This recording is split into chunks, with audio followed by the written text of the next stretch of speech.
What are these weight loss drugs everyone's talking about? Should I take them?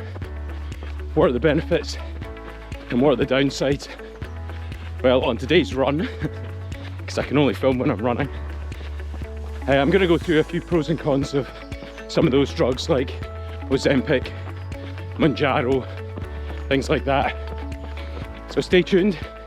Hopefully you'll find some of this useful, and yeah, you can make a better informed choice.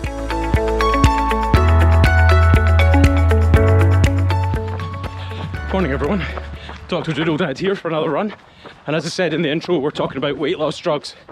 Now, let me say something straight away. I am fat. There is no sugarcoating that, but I have been much fatter. So at my worst I was 120 kilograms thereabouts, almost 20 stone. Now that's really bad for the body, and believe me, at that point, if those drugs had been available, I would have definitely considered them.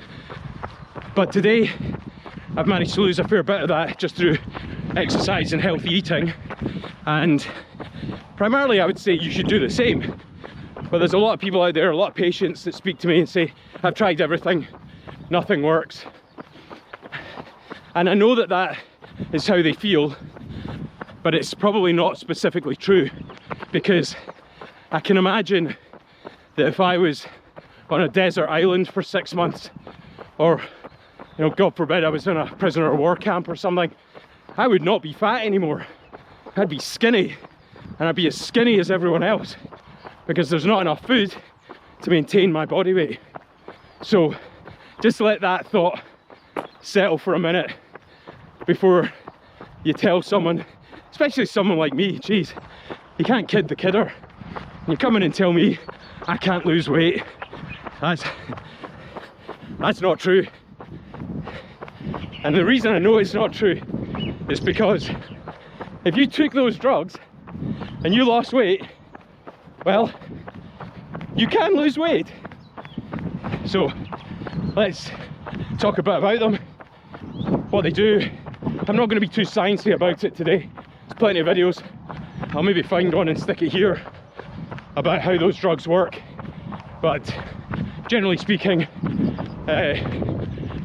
I'm going to just give you some basics, and then I'll talk about we'll do the disadvantages first, and then you can stay tuned to the end to hear the advantage of those drugs. Right, so what are these weight loss drugs? Well, primarily they are an injectable drug. They're mainly used for diabetes, and as they've been used more and more, people noticed that they were causing people to lose weight, and so they realized, ka-ching! What's the biggest problem on the planet in terms of health? Obesity. How can I make some money out of that? Let's sell these drugs to overweight people who are desperate. Right, you might think I'm a cynic, but that's probably what happened in a boardroom somewhere. That was the conversation. Anyway, they have multiple modes of action, but they affect your gut and they affect your brain, and the end result is they reduce your hunger level, which basically means you eat less. And if you eat less, you will lose weight. There are possibly some exceptions to people with uncontrolled hypothyroidism or some other rare glandular problems, but they're in the tiny minority. And if people have illnesses, but those are well controlled, they should just be able to lose weight like everyone else. But believe me, I know how hard that is. I've been at it for about 40 years, and I've never really managed to have a normal body mass index. And currently, even though I feel good and I'm kind of light for my usual, I'm still very heavy, and I'd love to be thin and skinny. But those drugs work by stopping you eating, and they take away your feelings of hunger amongst other things. So that's the bottom line, is in terms of how they work. I'm not sure if I said I was starting with the pros or cons first, but we're going to do the cons and the risks first. And then, look, if you want to just scrub forwards to the end and see what the benefits are, you're more than welcome. But we'll do the risks first. What are the downsides of a drug like that?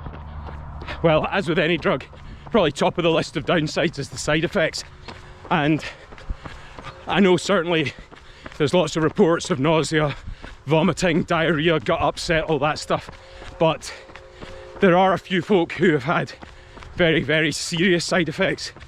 I've even had one patient who was admitted and ended up in hospital as a result. So they can be dangerous. So please, as I always say, please speak to your doctor before you try any of this.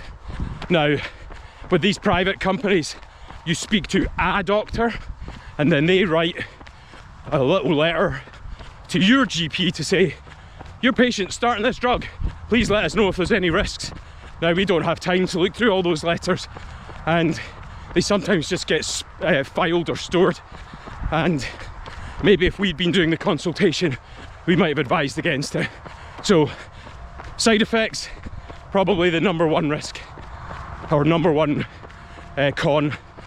Another con is the availability. Like, there's not an infinite supply of these drugs, so if you do get on them, there's a possibility they'll run out and then you'll be back to square one. So just bear that in mind and perhaps make other changes as well as just taking the drugs before you all start running off to your GP asking for weight loss drugs. They are not available to the general public on the NHS in Scotland. They are available in England and Wales, but that's through specialist services, and believe me, I'm sure they'll get you to jump through a lot of hoops first before you get your hands on any. So be mindful of that. You cannot just go and ask for a prescription from your doctor. Okay, following on from availability is maybe the moral question. The reason that you might not be able to get it is because those drugs are for diabetic patients, type 2 diabetics, and I've had plenty of people who have had to change to an inferior drug because whether it's semaglutide or whatever wasn't available and the chemists couldn't get it. And the reason they can't get it is because it's probably more financially beneficial for those companies to sell it to private groups who are doing private prescriptions. So from a moral point of view, you're taking those, well, you could argue you need that drug as well, but you are taking it from the people that it was designed for and that probably need it a bit more than you do. So think of the moral point there. Now the other thing, sorry, I'm running up a hill, it's killing me because I'm too fat. And following on from that, again, another con is the cost. These drugs are expensive. They are, depending on the dose, maybe £180 a month, and that might go up to somewhere like 200, 250, depending on what dose you're on. So do your calculations first and see if you can afford them, because if you suddenly can't afford them and you come out your system and you've not been taking them for very long, there is a risk you've not made any new habits, and as a result of that you just go back to your old eating patterns, etc. So think about the cost. Now, I'm sure there are many more cons to taking those medicines, but what are the benefits? Well, I'm going to speak personally about those, what I think would be benefits. And the first one is, I'd lose weight. The majority of people on these drugs lose weight, and it would be very, very nice to be able to go in a shop and buy a size 32 jean or something like that. And for those of you who've been thin all your life, you've no idea what that would feel like, and that in itself might be enough to make you want to do more exercise and more healthy eating and, you know, keep that cycle going. But they do, in most cases, if you can tolerate them, help you to lose weight, and that's the number one benefit. For those of you who have been overweight, you'll know how upset it makes you and it can be a bit of a vicious cycle where you feel unfit or unhealthy or overweight. You can't fit in an item of clothing you used to wear, all that stuff. And if you're like me, your coping strategy is emotional eating. So I like to think that if I took that kind of medication, that cycle would be broken after a few months, and I wouldn't feel the need to eat to... Sorry, look, there's a thin person running away from me. Yeah, see, now I'm gonna go home and eat a blooming steak pie or something. I'm vegan, I wouldn't do that, but I might just eat the crust. It's so fast. Anyway, and I think that might help me break that cycle. So maybe that would work for you too, that if you took those medications, you would actually feel happier, feel better, and maybe that would push you in the direction of making other lifestyle changes that would be helpful. Another thing to think about is that any amount of weight loss in an overweight person, particularly if you're diabetic, but maybe even if you're pre-diabetic, any amount of weight loss towards the normal range is beneficial in the long run. And that's even if that weight loss isn't sustained. So if you did take these drugs for a year or 2 years and then stop, you might find that actually in the long run that's done you a load of good. Now there's no way of you perhaps figuring that out on an individual basis, but on a population basis we know any amount of weight loss is good for overweight people, no matter how long they sustain it for. So another thing to think about. To sort of expand on that, there's lots of reasons why being overweight is unhealthy. It's bad for your joints, bad for your heart, bad for your every system, increases your risk of cancer, all of those things. So if you're really at your wit's end, you're in your 40s and 50s, all your metabolism's gone to crap like mine, or you're menopausal and you've tried everything and all of these things, go and speak to someone about these, because I think if you've got enough information you'll make the right decision. Now I'm not saying you should take it or you shouldn't, but you should at least do the research. And I want to say something really clearly here. These drugs do not change habits of a lifetime. If you've got some stuff going on in your brain from childhood, adverse trauma when you were young, or you've had toxic relationships or maladaptive coping strategies, in the long run these drugs probably aren't going to solve those problems. So you do need to really have a think. If you do start taking them and you start losing weight, you have to say, why did I put it on in the first place? Now the answer is absolutely because you ate too much.